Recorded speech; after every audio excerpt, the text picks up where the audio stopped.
ఎంచలేను నా యేసన్నను, ఎంత ఆశ్చర్యకరుడో ఎన్నా. ఎంచలేను నా యేసన్నను, ఎంత అంధకారమైనను, ఎన్ని బంధకములైనను, ఎంత అంధకారమైనను, ఎన్ని బంధకములైనను, అన్ని సరిచేయును యేసన్నా. ఎంత ఆశ్చర్యకరుడో ఎన్నా. ఎంచలేను నా యేసన్నను, ఎంత పాపినైనా యేసన్నా వింతగానో రక్షించునన్నా. హల్లెలూయా. ఈరోజు మరి క్రీస్తు పుట్టుక మహత్మ్యం, the awesomeness or the greatness of Jesus birth. అంటే యేసు ప్రభు పుట్టుకకు ఇతర మహాపురుషులు లేక యుగ పురుషులు లేక దేవుళ్ళనే పేరుతో వచ్చిన వారు, దేవతలనే పేరులో వచ్చినారు, వీళ్ళందరి పుట్టుకకు చాలా తారతమ్యం ఉంది. అది ఈరోజు మనం కొన్ని మాటలు ధ్యానిద్దాం. అంటే క్రీస్తు పుట్టుక చాలా ఆశ్చర్యకరమైనది, జీవితము ఆశ్చర్యమైంది, పరిచర్య వింతైనది, మరణము ఆశ్చర్యకరమైంది, అలాగే సమాధి చేయబడి 3వ రోజు పునరుద్ధానుడు కావడం ఆశ్చర్యమైంది, పునరుద్ధానుడైన తర్వాత ఆరోహణుడు కావడం కూడా ఆశ్చర్యమే, తిరిగి రెండోసారి ఆయన రానున్నాడు అంటే కూడా అది ఆశ్చర్యకరమైనది. ప్రవక్తలు పాత నిబంధనలు ప్రవచించిన ప్రతి మాట కూడా యేసుక్రీస్తునందు నెరవేరింది. యేసు ప్రభు ఒక కన్యక గర్భంలో జన్మిస్తాడని యెషయా ప్రవక్త, యెషయా గ్రంథం 7వ అధ్యాయము 14వ వచనంలో మీరు చూస్తారు. బుక్ ఆఫ్ యెషయా 7 chapter 14. కాబట్టి ప్రభు తానే ఒక సూచన మీకు చూపును, ఆలకించుడి, కన్యక గర్భవతి అయి కుమారుని కని అతనికి ఇమ్మానుయేలను పేరు పెట్టును. అంటే ఇది యేసుప్రభు యొక్క జననానికి ముందు 700 సంవత్సరాల ముందు ప్రవచించిన ప్రవక్త మాటలు ఇది.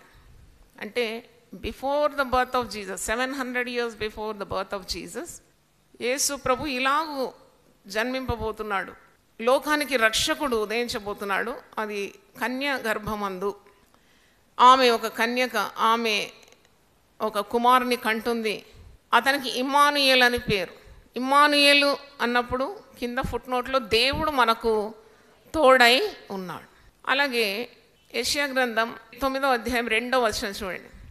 యెషయా 9:2. చీకటిలో నడుచు జనులు గొప్ప వెలుగును చూచున్నారు, మరణ ఛాయ గల దేశ నివాసుల మీద వెలుగు ప్రకాశించు. అంటే యేసుప్రభు ఈ లోకానికి వెలుగుగా వచ్చినాడనే సంగతి మర్చిపోదు.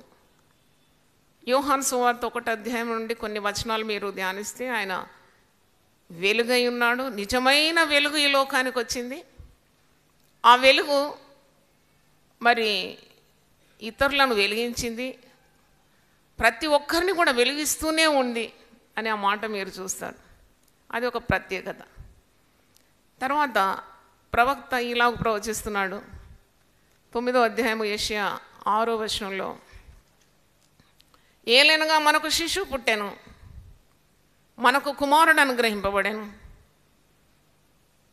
ఆయన భుజము మీద రాజ్యభారం ఉండును, ఆశ్చర్యకరుడు, ఆలోచనకర్త, బలవంతుడైన దేవుడు, నిత్యుడగు తండ్రి, సమాధానకర్తయగు అధిపతి అని అతనికి పేరు పెట్టబడు.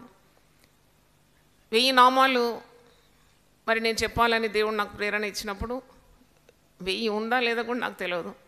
కానీ ఒకరోజు రాత్రి దేవుని సన్నిధిలో ప్రార్థన చేసి ఈ నామములన్నీ ఒక్కసారి దేవుడు నాకు చూపెట్టినాడు.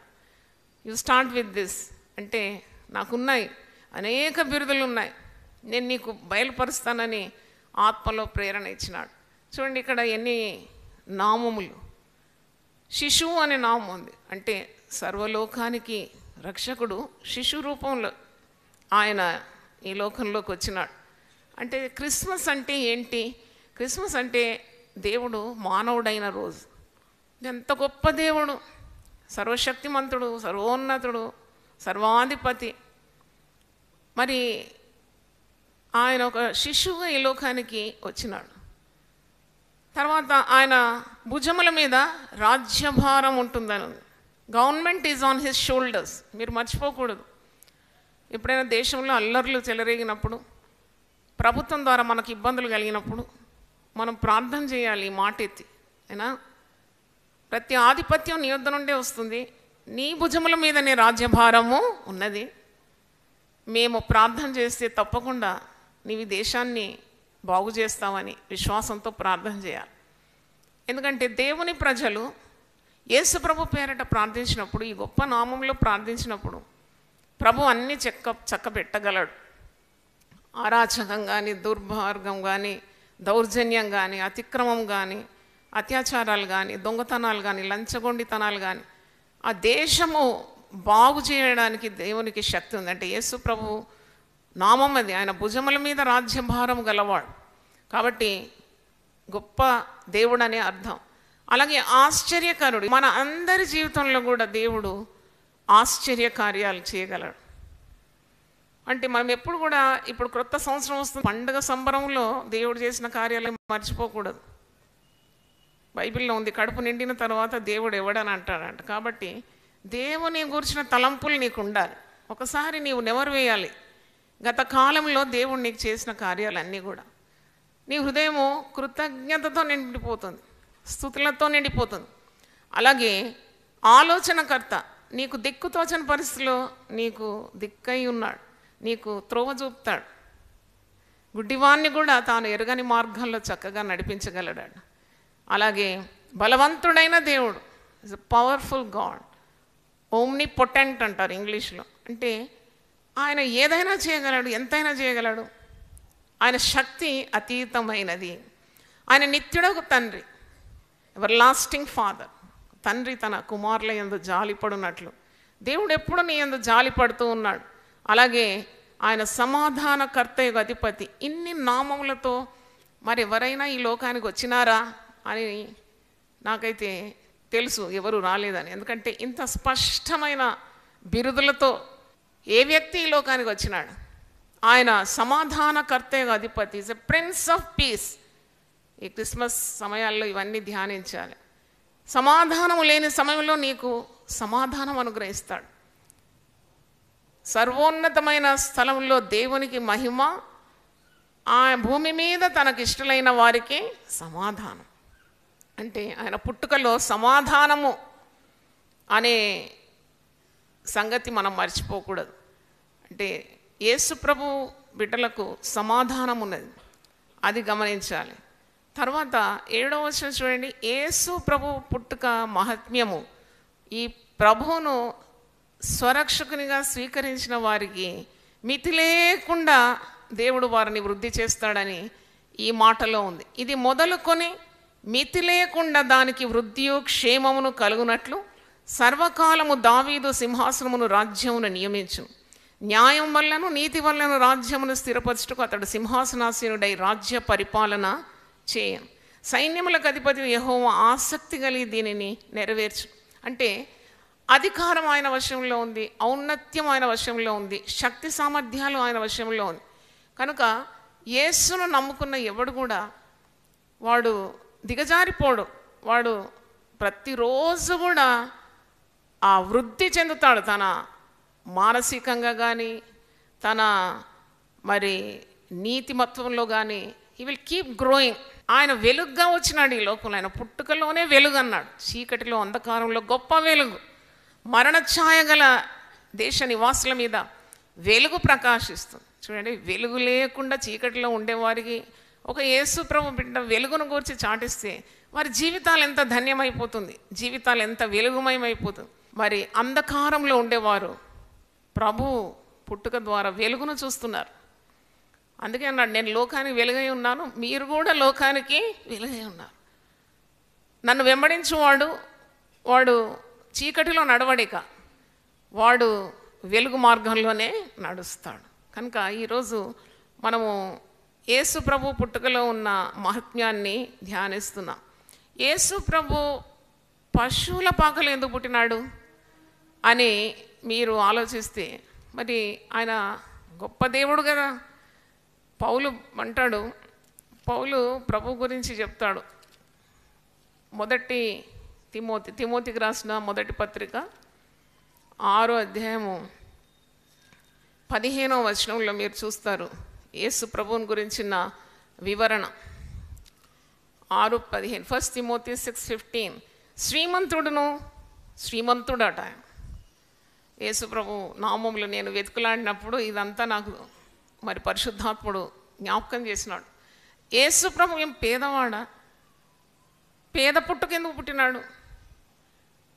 ఆయన పుట్టడానికి ఒక వడ్రంగి కుటుంబాన్ని ఎన్నుకున్నాడా? యోసేపు మరియలు వడ్రంగి వారు శ్రీమంతులేం కాదు, కానీ శ్రీమంతుడైన ప్రభు ఒక పేద వడ్ల కుటుంబాన్ని ఎన్నుకున్నాడు. అంటే దీని అర్థము మహోన్నతుడైన దేవుడు ఎప్పుడు కూడా దీనులను లక్ష్య పెడతాడు. దీనులు మరి దేవుని హృదయాన్ని దోచుకుంటారు. పేద పుట్టుగా, దీనమైన పుట్టుగా, శ్రీమంతుడు, అద్వితీయుడగు సర్వాధిపతి యుక్త కాలముల యందు ఆ ప్రత్యక్షతను కనపరచును. ఆ సర్వాధిపతి రాజులకు రాజును, ప్రభువులకు ప్రభువునై ఉన్నాడు. ఎందుకు పశువుల పాకలో పుట్టినాడు? పొత్తి గుడ్డలతో చుట్టబడి. అంటే అది ఒక మనం ఆలోచిస్తే అసలు ఇక్కడ ఇంతమంది కూర్చున్నారు, లైవ్ స్ట్రీమింగ్ ద్వారా ఎంతోమంది వింటున్నారు. నేను ఒక ప్రశ్న అడుగుతాను, మీలో ఎవరైనా పశువుల పాకలో పుట్టినారా? అంత దరిద్రత అయితే ఎవరికి రాదు. కొందరు వాహనాల్లో జన్మ ఇస్తారని, లేకుంటే ఫ్లైట్లో కొందరు కన్నారని, లేకుంటే ఆటోలో పోతుంటే ప్రసవం అయిపోయిందని ఇవన్నీ వింటాం. కానీ ఒక శుభ్రం లేకుండా దుర్గంధంతో నిండి ఆ జంతువులు అంటే ఆ మేకలు, పశువులు, గొర్రెలు ఇలాగ ఉన్న ఒక కొట్టంలో ఎవరైనా పుట్టినారా అంటే ఎవరు కూడా పుట్టలేదు నన్ను అడిగితే. ఎందుకంటే యేసు ప్రభు పుట్టుక ఒక ప్రత్యేకమైన పుట్టుక అని మీరు గమనించాలి. అంటే ఆయన పశువుల పాకలో జన్మించినాడు. సత్రంలో ఆయనకు స్థలము లేకుండిందంట. ఆమె నిండు చూలాలు. మరి లూకా సువార్త 2వ అధ్యాయంలో చూసినప్పుడు ఆ దినములలో సర్వలోకమునకు ప్రజాసంఖ్య రాయవల్లని కైసరు అగస్తు వలన ఆజ్ఞాయను. ఇది కురేనియా సిరియా దేశమునకు అధిపతి అయి ఉన్నప్పుడు జరిగిన మొదటి ప్రజాసంఖ్య. అందరూ ఆ సంఖ్యలో రాయబోటకు తమ తమ పట్టణములకు వెళ్ళిరి. యోసేపు దావీదు వంశంలోను గోత్రంలోనూ పుట్టినవాడు గనుక తనకు భార్యగా ప్రదానం చేయబడి గర్భవతి అయి ఉండిన మరియతో కూడా ఆ సంఖ్యలో రాయబడుటకు గలీలీలోని నజరేతు నుండి యూదేలోని బెత్లెహేము అనబడిన దావీదు ఊరికి వచ్చినాడు. అంటే కొన్ని వందల మైళ్ళ ప్రయాణం చేయాలి, ఆమె నిండు చూలాలి. అది ఎంత కష్టతరం కదా. అంటే అప్పుడు ఏమన్నా హైవేస్ ఉన్నాయా, లేకుంటే సిమెంట్ రోడ్స్ ఉన్నాయా? ఆ నిండు చూలాలు ఆ గాడిద మీద ప్రయాణం చేస్తూ ఇన్ని మైళ్ళ దూరం, అంటే నజరేతు నుండి బెత్లెహేముకు రావాలి అంటే ఎంత ప్రయాసంతో వచ్చింది. వారు అక్కడ ఉన్నప్పుడు ఆమె ప్రసవ దినములు నిండాను కనుక తన తొలిచూలు కుమారుని కని పొత్తి గుడ్డలతో చుట్టి సత్రములో వారికి స్థలము లేనందున ఆయనను పశువుల తొట్టిలో పరుండబెట్టినారండి. పొత్తి గుడ్డలతో చుట్టబడి. అంటే సత్రము నేను అనుకుంటున్నాను అక్కడ మరి ఎంత జనాభా ఉండింది. వారు ప్రజా సంఖ్య కొరకు అక్కడిక్కడ చెదిరిపోయిన వారందరూ కూడా మరి బెత్లెహేము అనే ఊరికి వస్తున్నారు కదా. ఎవరికి కూడా కనికరం రాలేదా? ఈ స్త్రీని చూసినప్పుడు చిన్నది, మరి 14-15 ఏండ్లని నేను చదివిన చరిత్రలో. నిండు చూలాలు చూస్తే ఎవరికైనా దయా కనికరం వస్తుంది, కానీ ఆమె మీద ఎవరికి కనికరం రాలేదు. ఏ బంధువులకైనా కానీ. అంటే ఆ దినాల్లో యూదుల మరి చట్టము కన్యక గర్భవతి కావడం అంటే అది చట్ట విరోధం. ధర్మశాస్త్రంలో ఉన్న మరి కార్యం ఏంటంటే అట్టి వారిని అంటే వివాహం ఆడకుండా ఆమె గర్భవతి అయితే ఆమెను రాళ్ళు రువ్వి చంపేయాలనే నియమం ఉంది. అంటే ఆ మరియ ఎంత బిక్కుబిక్కుమంటూ ఉన్నదో అని నాకు అనిపించింది. యోసేపు కూడా ఎంత సహనం, ఆయన సహనం అయితే వివరించలేం. సైలెంట్ గా హెల్పర్ అన్నమాట. అంటే మరియా ఆమె గర్భవతి అన్నప్పుడు ఆమెను చేర్చుకోవాలి, అది పరిశుద్ధాత్మ ద్వారా కలిగిందంటే నమ్మినాడు, దేవునికి విధేయుడైనాడు.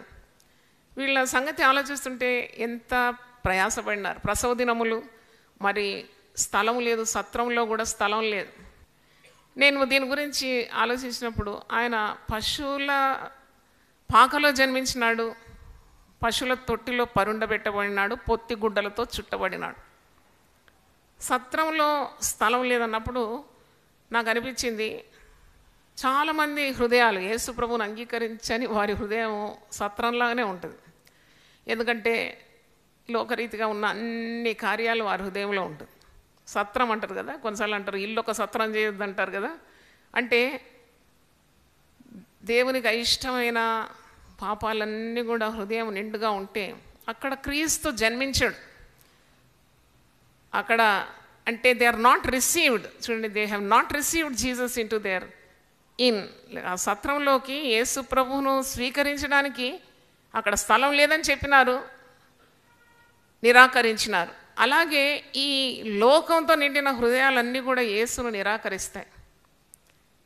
యేసు ప్రభుకు అక్కడ చోటు లేదు.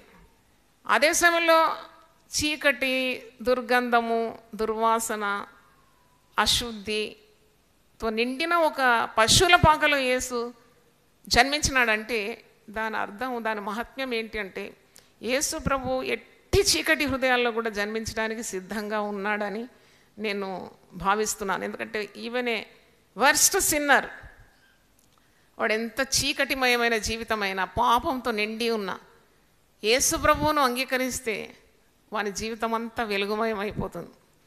అందుకే పౌలు అంటాడు, సౌలుగా ఉన్నప్పుడు అక్రమస్తుడు కదా, కానీ యేసును స్వీకరించిన తర్వాత గొప్ప అపోస్తలుడు అయిపోయినాడు. అంటే బ్రతుకులను మార్చడానికి యేసు ప్రభు తప్ప మరొకరికి సాధ్యము కాదు. మరి ఏ దేవునికి సాధ్యం ఒక మనిషిని మార్చడానికి? To transform one life, only Jesus can do that. అందుకే ఎంత ఘోర పాపాత్ములైనా యేసు క్షమిస్తాడని ఒక పాట ఉంది కదా, ఎంత ఘోర పాపాత్ములనైనా ప్రేమించును రారా, పాప భారముతో రారా, పాదములపై పడరా, ప్రభు పాదములపై పడరా.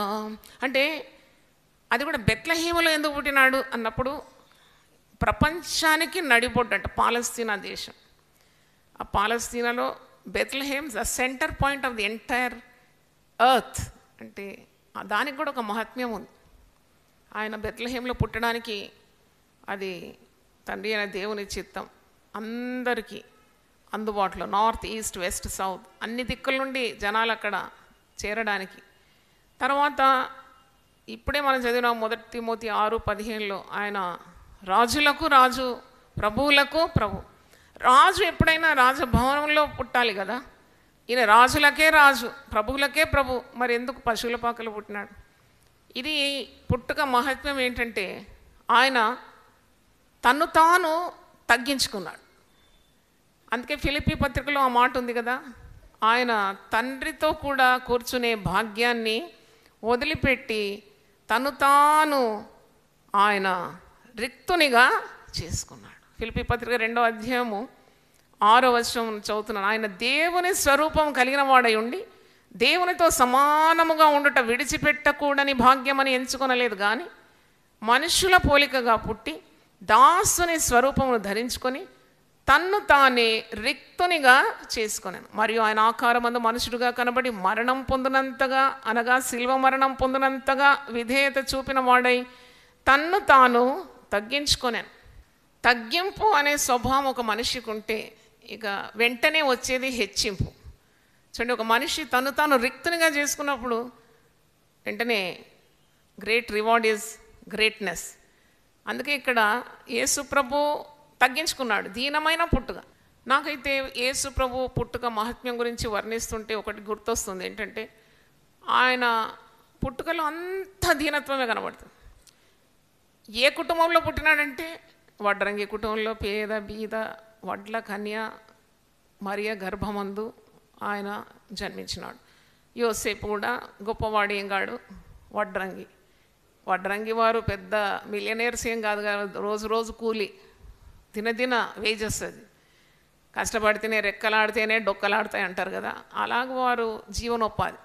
తర్వాత ఈ గొప్ప శుభ సందేశం ఎవరికి అందింది అని అంటే, ప్రజలందరికీ కలగబోవు మహాసంతోషకరమైన శుభవర్తమానం.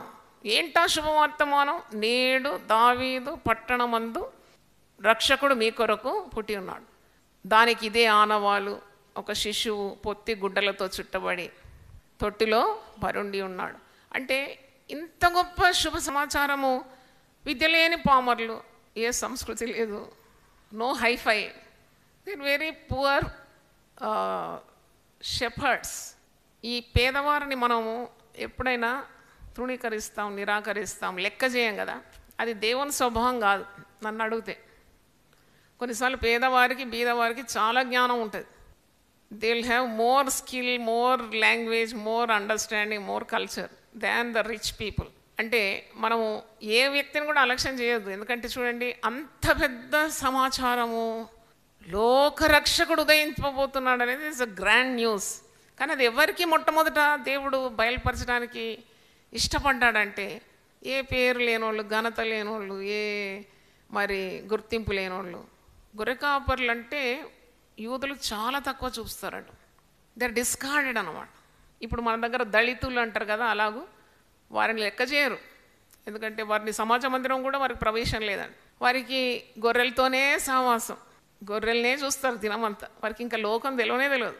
అంత అమాయకులకు గొప్ప శుభ సమాచారం. ఇప్పుడు దేవుని వాక్యం వింటున్న మీకు ఏదైనా దేవుని మర్మాలు, రహస్యాలు, గూఢమైన సంగతులు కావాలంటే మీరు ఎప్పుడు వెనకాడొద్దు, ప్రార్థన చేయాలి.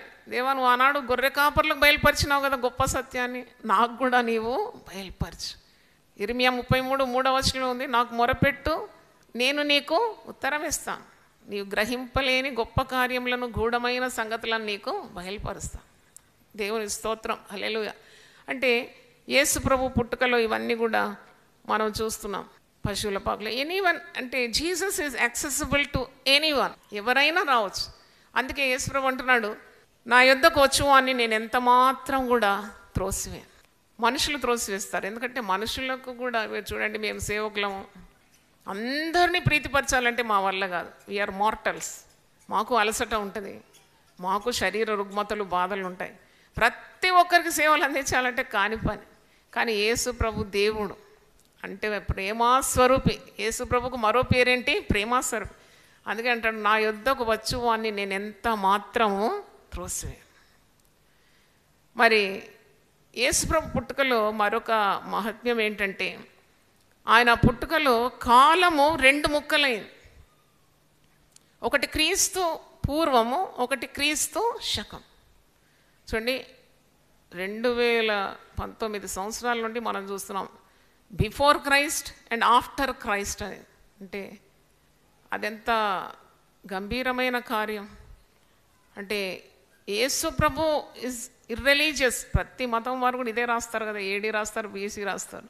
అంటే ఒక్క తెగకు చెందిన వ్యక్తి యేసు ప్రభు, ఒక గుంపుకు లేక ఒక వర్గానికి, ఒక భాష గలవారికి, లేక ఒక జాతి, ఒక మతం కానే కాదు. ఆయన అందరికీ ప్రభు అయి ఉన్నాడు. హల్లెలూయా చెప్దామా, దేవుని స్తోత్రం. Jesus Christ is the lord of all. ఎందుకంటే లూకా సువార్త 2వ అధ్యాయంలో మనం చూసినప్పుడు, ఇది ప్రజలందరికీ కలగబోవు మహా సంతోషకరమైన శుభవార్త. ఇది కొందరికి కాదు, యూదులకు మాత్రం కాదు, లేక ఇంకో దేశం వారికి కాదు. ఇక్కడ చాలా స్పష్టంగా గొర్రె కాపర్లు పొలంలో ఉండి రాత్రివేళ తమ మందను కాచుకొని చుండగా ప్రభు దూత వారి యొద్దకు వచ్చి, లూకా సువార్త 2:8 నుండి కొన్ని వచనాలు, ప్రభు దూత వారి యొద్దకు వచ్చి నిలిచాను. ప్రభు మహిమ వారి చుట్టూ ప్రకాశించినందు వారు మిక్కిలి భయపడి, అయితే ఆ దూత, భయపడకుడి, ఇదిగో ప్రజలందరికీ కలగబోవు మహా సంతోషకరమైన సువర్తమానం. అంటే ఇది ప్రజలందరికీ అన్నమాట. అందుకే క్రిస్మస్ అంటే అందరి పండుగ. యేసుక్రీస్తు అందరికీ ప్రభు, ఆయన జగద్రక్షకుడు, ఆయన సర్వలోకానికి వచ్చినాడు, ప్రజలను వారి పాపముల నుండి విడిపించడానికి వచ్చినాడని మత్తయి సువార్త 1:21 మీరు చూస్తారు. ప్రజలను అని ఉన్నది, క్రైస్తవులను అని లేదు. దేవుక తాను ఏర్పాటు చేసుకున్న వారి నిమిత్తం వచ్చినాను లేదు, ప్రజలందరినీ వారి పాపంలో నుండి విడిపించడానికి వచ్చినాడు. అంటే యేసుక్రీస్తు అన్యజనులకు దేవుడు, ఆయన యూదులకు దేవుడు, మనకందరికి కూడా ఆయన దేవుడు. హల్లెలూయా. నేను ఈరోజు వాక్యము చదువుతున్నప్పుడు ఒక సంగతి నాకు గుర్తొచ్చింది. యేసు ప్రభు అన్యజనులకు కూడా దేవుడై ఉన్నాడు. యేసుక్రీస్తు వంశావళిలో 4 స్త్రీలు ఉంటారండి. రాహాబు, రూతు, వీరిద్దరు కూడా అన్యులే. యేసుక్రీస్తు వంశావళిలో ఇద్దరిని మీరు చూస్తారు, రాహాబు, రూత్ అని. తర్వాత తామారు, బత్షెబా, వీళ్ళిద్దరు యూదులు. అంటే ఆయన వంశావళిలో 2 స్త్రీలు అన్యులు ఉన్నారు, 2 స్త్రీలు యూదులు ఉన్నారు. అంటే ఆయన యూదులకు అన్యజనులకు సమానమైన దేవుడు. దేవునికి స్తోత్రం, హల్లెలూయా. ఇవన్నీ మనము గమనించాలి. అంటే యేసు ప్రభు పుట్టుక ఆయన పాపంలో పుట్టలేదు. He was not Born in sin. ప్రవచనము 700 సంవత్సరాలు పుట్టుక ముందే ప్రవక్త ప్రవచించినాడు, కన్యకనే గర్భవతి అయి కుమారుని కంటుందని. అంటే ఏ పాపం ఎరుగని కన్య గర్భమందు ఆయన పరిశుద్ధాత్మ శక్తి ద్వారా జన్మించినాడు. మరియా గబ్రియేల్ యొక్క మాట విని, నాకు ఎలాగో జరుగుతుంది ఈ కార్యం, నేను పురుషుని ఎరగని దాన్ని అన్నప్పుడు దూత, గబ్రియేల్ దూత ఏమని అంటున్నాడు? లూకా 1:35, పరిశుద్ధాత్మ నీ మీదికి వచ్చును, సర్వోన్నతుని శక్తి నిన్ను కమ్ముకొనును గనుక పుట్టబో శిశువు పరిశుద్ధుడై దేవుని కుమారుడనబడు. అంటే పరిశుద్ధాత్మ శక్తి ద్వారా, పురుష సంయోగము లేకుండా, పాపములో కాకుండా పరిశుద్ధాత్మ శక్తి ద్వారా ఆయన పుట్టుక. దావీదేం రాస్తాడు? అందరూ అదే అంటారు, పాపంలో నా తల్లి నన్ను గర్భం ధరించింది, పాపంలోనే మనం పుట్టినవారు. కానీ యేసుప్రభు పుట్టుక అది కాదు. He was Born sinless. యోసేపు మరియను చేర్చుకోవడానికి సందేహిస్తున్నాడు, ఎందుకంటే ఆమె గర్భవతి అని తెలిసినప్పుడు ఆమెను ఎలాగన్నా రహస్యంగా విడనాడాలని యోచిస్తుంటే గబ్రియేల్ దూత ప్రత్యక్షమై, మరి యోసేపు నువ్వు భయపడకు, ఆమెను చేర్చుకోవడానికి నువ్వు భయపడకు, ఆమె గర్భము ధరించినది పరిశుద్ధాత్మ వలన కలిగినది. ఇంకోటి మీరు చూస్తారు యేసుప్రభు పుట్టుకలో, భయపడకుడి అని ఒక మాట. గొర్రె కాపరులతో భయపడకుడి, మరియతో భయపడకుడి, యోసేపుతో భయపడకుడి. జకర్యా, ఎలిజబెత్లు కూడా మనం ధ్యానిస్తాం ఈ క్రిస్మస్ సమయంలో. వృద్ధాప్యంలో దేవుడు అద్భుతం చేసి వారి గర్భం తెరిచినాడు. అక్కడ కూడా చూస్తారు మీరు, భయపడకుడి, నీ ప్రార్థన వినబడేది. ఈ మాట పదే పదే చూస్తాం. ఇంకా యేసు ప్రభు పుట్టుకలో మనం ఇంకోటి గమనించాలి ఏంటంటే, యేసు ప్రభు ఆయన పాపులను శిక్షించడానికి రాలేదు. మీరు ఎక్కడైనా చూస్తే దుష్ట శిక్షణ, శిష్ట రక్షణ కొరకు వచ్చినారు. యుగ పురుషులు, దేవుళ్ళు అనే పేరుతో వచ్చిన వారు దుష్టులను శిక్షించి మరి మంచివారిని రక్షించడానికి వచ్చినారు. కానీ యేసు ప్రభు ఎందుకు వచ్చినాడు ఈ లోకానికంటే, ఆయన అంటాడు కదా, నీతిమంతుల కొరకు నేను రాలేదు, పాపుల కొరకే వచ్చిన. ఒకసారి హల్లెలూయా చెప్దాము గట్టిగా. యేసు ప్రభు మన కొరకు వచ్చినాడు. మనం ఎవరు నీతిమంతులం కాము. ప్రభు లేకుంటే మనం ఒక్కరు కూడా నీతిమంతులం కాము. ప్రభు నీతి మనం ధరించుకొని నీతిమంతులుగా ఉన్నాం. అయితే రక్షణ ద్వారానే నీతి కలిగింది కదా. యేసు ప్రభు అంటాడు, రోగికే వైద్యుడు కావాలి, ఆరోగ్యం ఉన్నవానికి వైద్యుడు అవసరం లేదు. యేసు ప్రభు తన జీవితంలో ఆయన మాట్లాడినట్టు ఎవరు మాట్లాడలేదంట. అంత అధికారంగా, అంత జ్ఞానయుక్తంగా ప్రభు చెప్పిన మాటలు మరెక్కడ కూడా మీరు చూడరు అన్నమాట. అది ఆయన గొప్పతనం అని గమనించాలి. అంటే యేసు క్రీస్తు అందరికి కూడా ప్రభు అని తెలుసుకోవాలి. ఇది అన్యులతో నువ్వు సువార్త పంచుకున్నప్పుడు ఇవన్నీ కూడా చెప్పాలి. ఆయన ప్రజలందరి కొరకు వచ్చినాడు, ఆయన ప్రజలందరి కొరకు ఈ శుభవార్త. ఆయన తన పరలోక భాగ్యమును వదిలిపెట్టినాడు, దీనుడై పుట్టినాడు. ఆయన దివి నుండి భువికి దిగి తను తాను రిక్తునిగా చేసుకున్నాడు. మరణం పొందినంతగా తండ్రి అయిన దేవునికి విధేయత చూపినాడు. పాప క్షమాపణకు రక్త ప్రోక్షణ అవసరం కాబట్టి ప్రజలందరినీ వారి పాపముల నుండి విడిపించడానికి తాను సిలువలో బలి అయి తన అమూల్యమైన విలువైన రక్తాన్ని, ఏ మచ్చ ముడత దోషము లేని రక్తాన్ని ప్రజల కొరకు చిందించి యేసునందు విశ్వాసం ఉంచు వారికి రక్షణ మార్గం కల్పించినాడని చెప్పాలి. దేవునికి స్తోత్రం. నజరేతులో యేసు పెరిగినాడు. నజరేతు అనే ఊరు చాలా భయంకరమైందట. అక్కడ త్రాగుబోతులు ఎక్కువగా ఉంటారంట, దొంగలు ఇంకా ఎక్కువగా ఉంటారంట, హత్యాకారులు ఉంటారంట. ఎప్పుడు హత్య గురించే వినబడుతుందంట అక్కడ. అది ఒక చండాలమైన ఒక స్థలం. అందుకే నతానియేలు అంటున్నాడు ఒక మాట, యోహాను సువార్త 1వ అధ్యాయంలో మీరు చూస్తారు. యేసును నేను చూసినానని ఫిలిప్పు చెప్పినప్పుడు 1:45 చూడండి, యోహాను 1:45. ఫిలిప్పు నతానియేలుతో అంటున్నాడు, ఫిలిప్పు నతానియేలును కనుగొని ధర్మశాస్త్రంలో మోషేయు ప్రవక్తలను ఎవరిని గూర్చి వ్రాసిరో ఆయనను కనుగొంటిమి, ఆయన యోసేపు కుమారుడైన నజరేయుడగు యేసు అని అతనితో చెప్పాను. నజరేయుడగు యేసు. ఈ నజరేత్ అనేది అక్రమస్తులకు గూడు అన్నమాట, గూటి స్థలం. అయితే నజరేయుడగు యేసును మేము చూసినామని ఫిలిప్ అన్నప్పుడు నతానియేలు అంటున్నాడు, నజరేతులో నుండి మంచిది ఏదైనా రాగలదా అని అతన్ని అడగగా వచ్చి చూడమని ఫిలిప్పు అతనితో అన్నాను. అంటే అయ్యా నజరేతు నుండి మంచి ఎలాగొస్తుంది? నీవు మరి యేసును చూసినాను, మేము మెస్సేయను కనుగొంటిమి, మెస్సేయను మాటకు అభిషక్తుడని అర్థం. మరి నువ్వు చూసినావు అంటున్నావు, అసలు నజరేతు నుండి మంచి ఏది వస్తుంది? Can any good come from Nazareth అని నతానియేలు అడుగుతున్నాడు. యేసు నతానియేలు తన యొద్దకు వచ్చుట చూచి, ఇతడు నిజముగా ఇశ్రాయేలీయుడు, ఇతని యందు ఏ కపటము లేదని అతని గురించి చెప్పాను.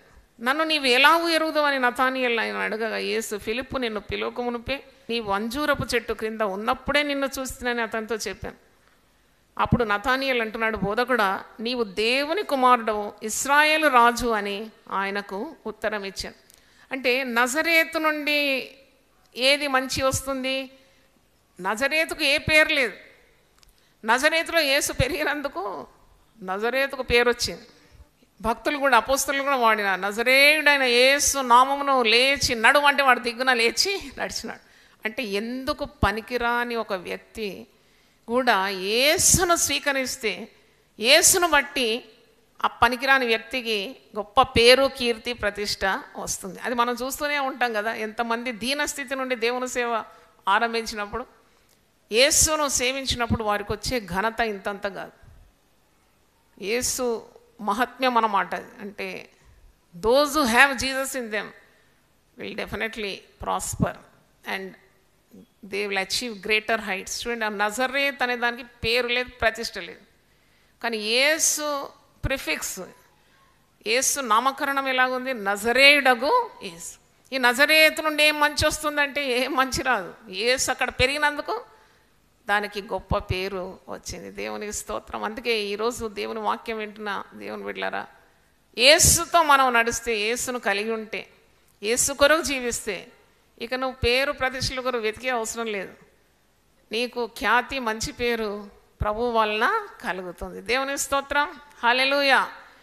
మరి the best gift that man kind has ever had అంటే, మీకు క్రిస్మస్ సమయంలో మీరు అటు ఇటు గిఫ్ట్స్ పంచుకుంటారు.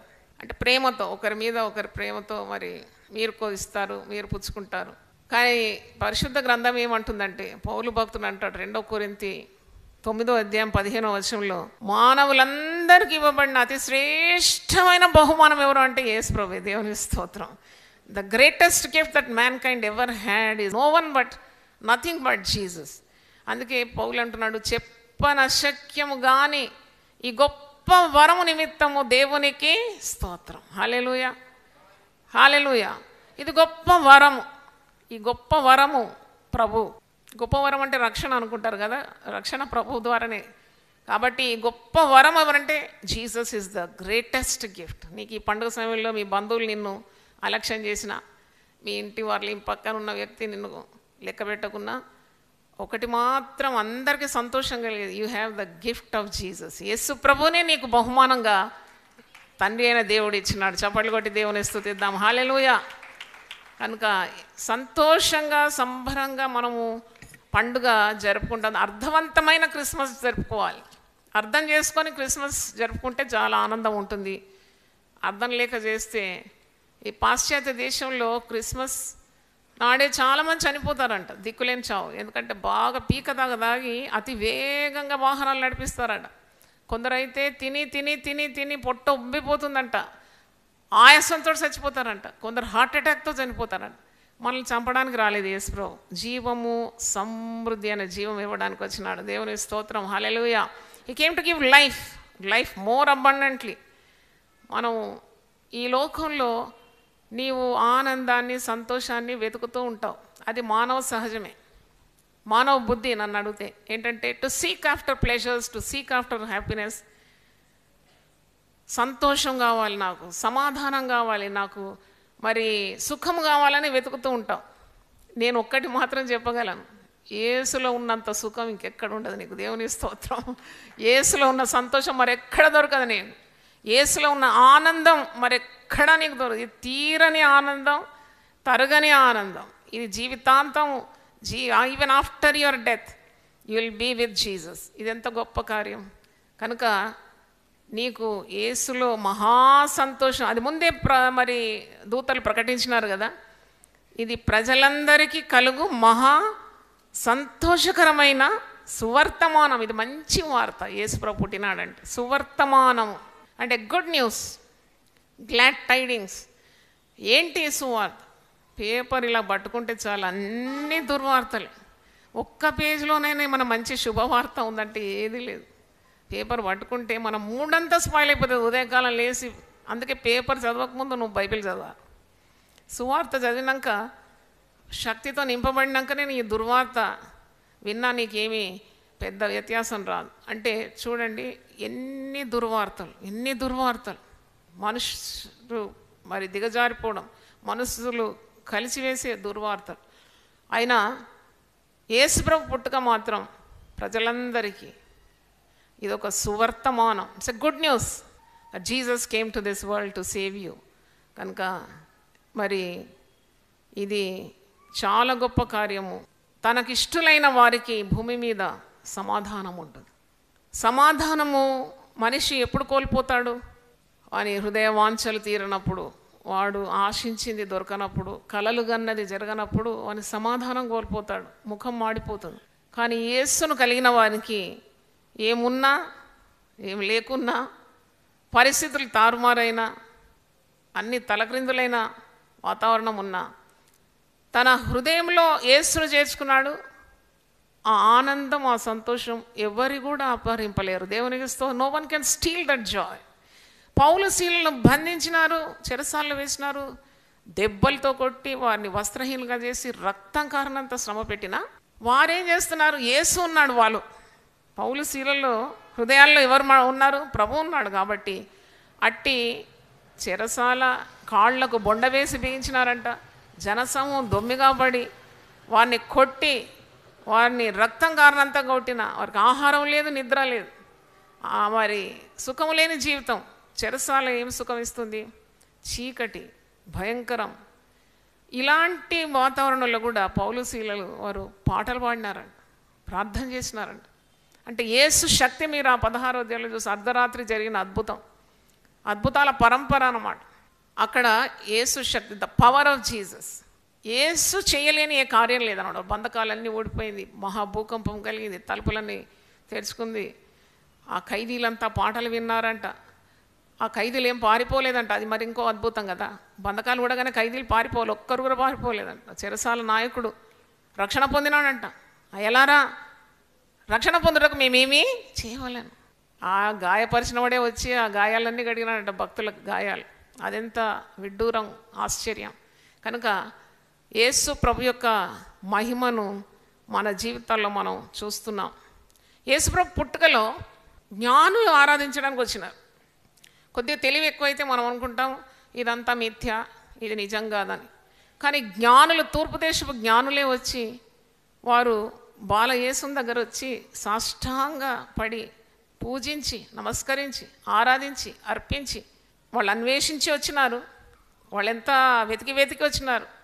నక్షత్రాన్ని వెంబడించి ఆఖరికి ఎన్ని చిక్కులు వచ్చినా వచ్చి చేరుకున్నారు. ఆ ఇంటి దగ్గరకు వచ్చినప్పుడు వారు అత్యానంద భరితులైపోయినారు. వారు కానుకలు తీసుకొని వచ్చినారు. కానుకలు ఏంటి? బంగారం, సాంబ్రాణి, ఇది కూడా చాలా అర్థవంతమైంది. బంగారం ఎందుకు తెచ్చినారు అంటే ఆఫ్టర్ ఆల్ ఈ సచ్ ఎ పువర్ కండిషన్లో ఉన్న ప్రభు దగ్గర. నేను అన్నాను కదా, రాజభవనం కాదు ఇది, పేద పుట్టుక. కానీ యేసు ప్రభు ఇలా ఉదయించబోతున్నాడని సంఖ్యాకాండంలో ఉంది. ప్రవచనాలన్నీ నెరవేర్పు అన్నమాట. మీరు సంఖ్యాకాండం 24:17, నంబర్స్ 24:17, నక్షత్రము యాకోబులో ఉదయించు, రాజదండము ఇశ్రాయేల్లో నుండి లేచు, అది మోయాబు ప్రాంతములను కొట్టును, కలహవీరులందరినీ నాశనం చేయను. నక్షత్రము యాకోబులో ఉదయించు అంటే మరి తారను చూసి వచ్చినారని పాటలు పాడతాం కదా, మరి యాకోబులో నుండి నక్షత్రం ఉదయిస్తుంది అని ముందే వారికి తెలుసు. మెస్సయ్య జన్మిస్తే నక్షత్రం ఉదయిస్తుంది. అది వారంతా శాస్త్రాలు పండితులు కదా, వీళ్ళంతా బాగా తరిచి చూసి ఆ నక్షత్రాన్ని వారు వెంబడిస్తూ సరైన చోటికి ఆ నక్షత్రం వచ్చి నిలిచింది. వారి ఇంటిలోకి ప్రవేశించి సాష్టాంగపడి బాలయేసును పూజించి బంగారం సాంబ్రాణి బోళం తెచ్చి, బంగారం రాజరికానికి గుర్తు, తర్వాత సాంబ్రాణి యాజకత్వానికి గుర్తు, బోళము యేసుప్రభు యొక్క మరి సిలువ మరణానికి చిహ్నంగా ఉంది. ఇవన్నీ కూడా ఫుల్ఫిల్మెంట్. సో అలాగూ జ్ఞానము యేసు దగ్గర వంగిందన్నమాట. అంటే ఎంతటి జ్ఞాని అయినా యేసును రక్షకునిగా స్వీకరించాల్సిందే.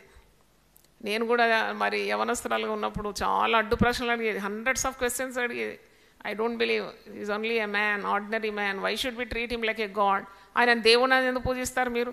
ఆయన ఒక నరుడు పుట్టినాడు, ఆయన దేవుడిగా చేసినారు మీరు అని నేను వాదించేది మా తల్లిదండ్రులతో. కానీ నా జీవితం అంతా శూన్యంగా ఉండేది ఆ సమయాల్లో.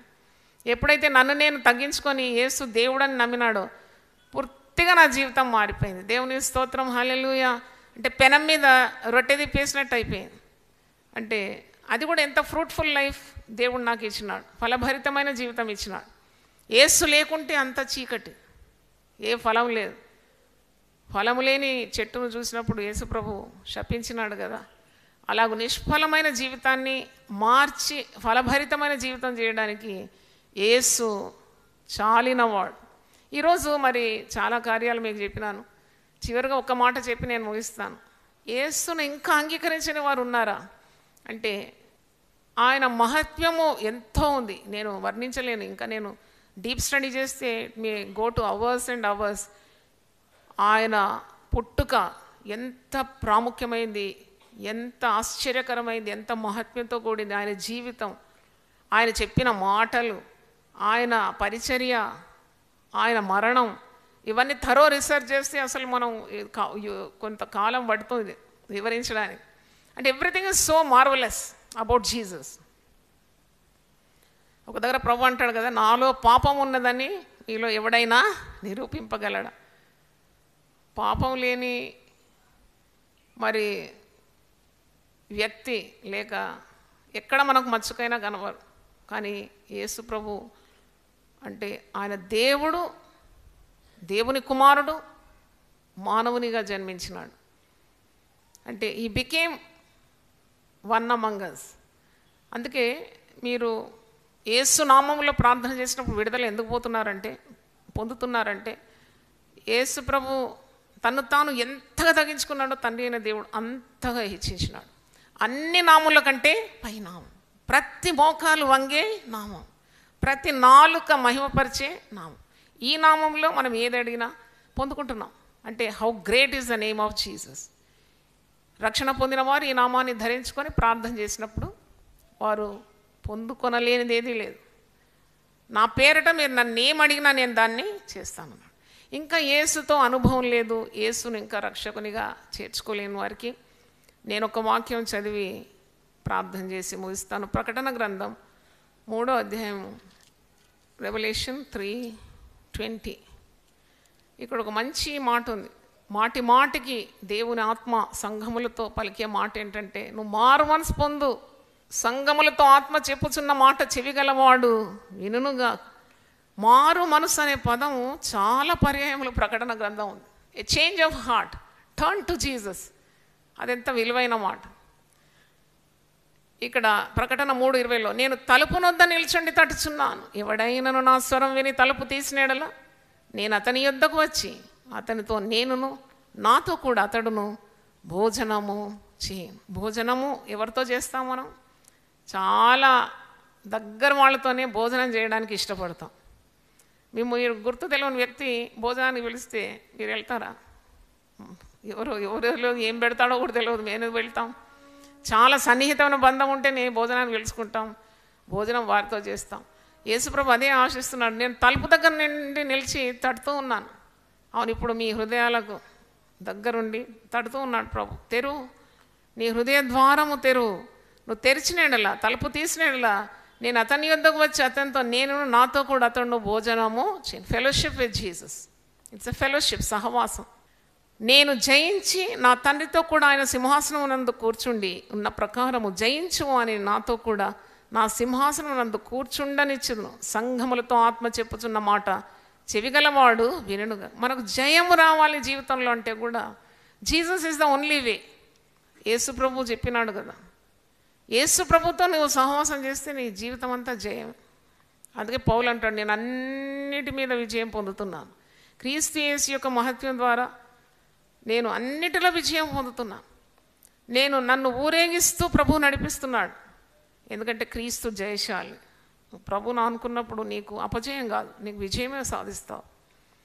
అందుకే యోహాను సువార్త 16:33లో ఈ లోకంలో మీకు శ్రమ కలుగుతుంది కదా, శ్రమ అందరికీ కలుగుతుంది, కానీ మీరు ధైర్యము క్రీస్తును బట్టి తెచ్చుకుంటున్నారు. Because of Jesus you have the power. క్రీస్తు శక్తి మీ మీద నిలుస్తుంది, శ్రమల్లో మిమ్మల్ని బలపరుస్తుంది. మీరు ఓడిపోరు.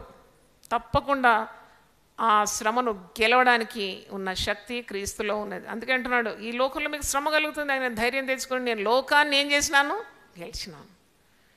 అలాగూ క్రీస్తు మహిమ, మహత్యం, గొప్పతనం, మరి ప్రాముఖ్యత, ఇవన్నీ చాలా అంటే రీసెర్చ్ పాయింట్ ఆఫ్ వ్యూలో చేసినప్పుడు చాలా ఆనందం కలుగుతుంది. దేవుని స్తోత్రం. దేవుడు మీ హృదయాలు తెరుచునుగాక. ఇంకా యేసు ప్రభుని అంగీకరించని వారు ఉంటే వారు ప్రభుకు మీ హృదయాలు అంటే సమర్పించుకొని, ప్రభు ఎప్పుడు కూడా సిద్ధంగా ఉన్నాడు మీ చీకటి హృదయాల్లోకి ప్రవేశించి వెలుగుమయం చేయడానికి. ప్రార్థన చేసుకుందాం. హల్లెలూయా. స్తోత్రం, స్తోత్రం, స్తోత్రం తండ్రి. హృదయమనేడి తలుపునొద్ద యేసునాథుండు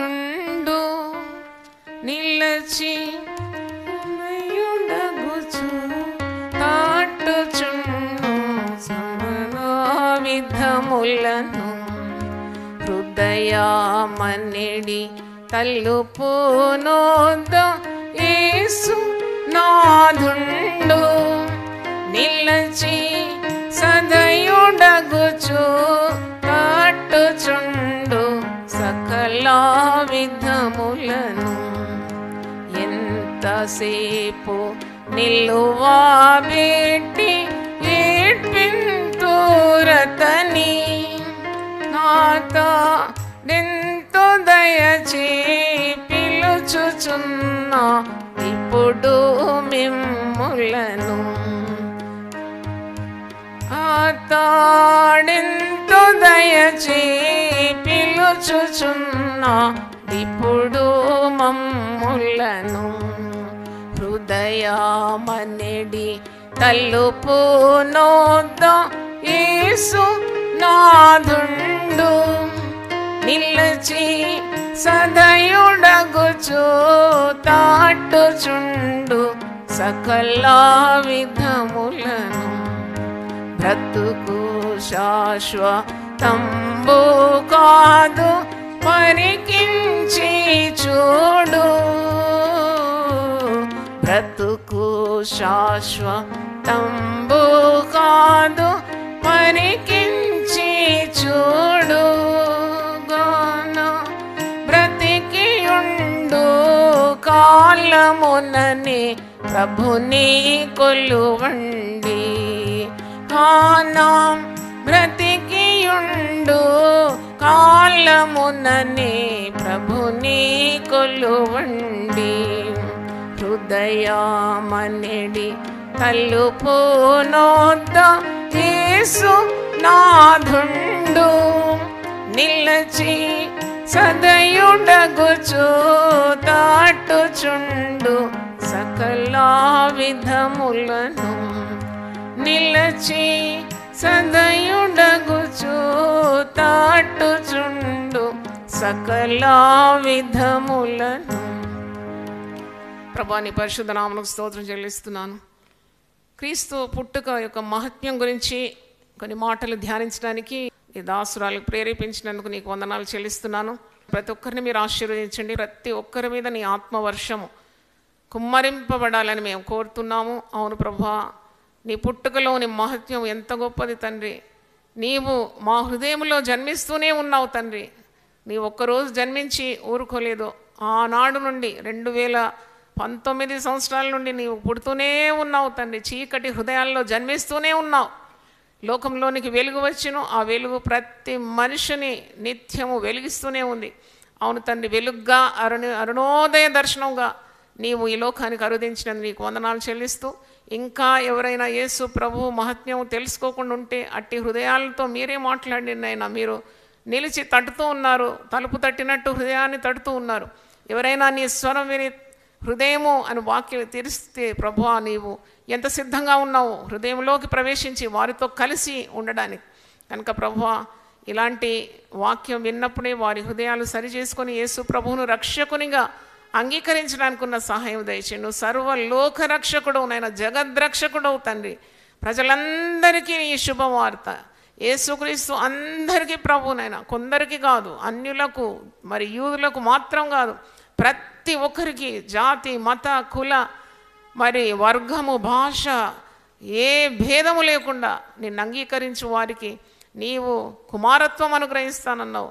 నన్నెందరు అంగీకరించిన వారందరికీ కుమారులగుటకు అధికారం ఇచ్చి ఉన్నామని వాక్యం సెలవిస్తుంది. కనుక ఈరోజు చేతులెత్తి ఈ బిడ్డలందరినీ మీరు ఆశీర్వదించమని యేసు అతి ఉన్నతమైన నామములో అడిగి వేడుకుంటున్నాను తండ్రి. Amen, amen. దేవుడు మన సమృద్ధిగా దీవించును గాక. ఆమెన్.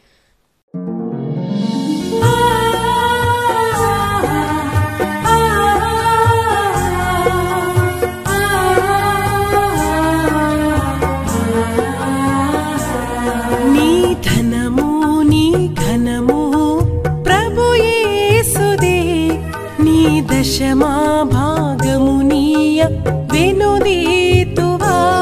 నీ ధనము నీ ఘనము ప్రభు యేసుదే, నీ దశమా భాగము నీయ వెనుదీతువా.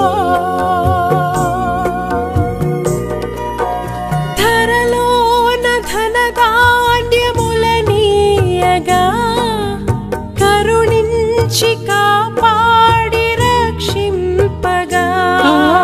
ధరలోన ధనధాన్యములనీయగా కరుణించి కాపాడి రక్షింపగా. పరలోకనాదుండు నీకీయగా మరి యేసు కొరకీయ వెనుదీతువా.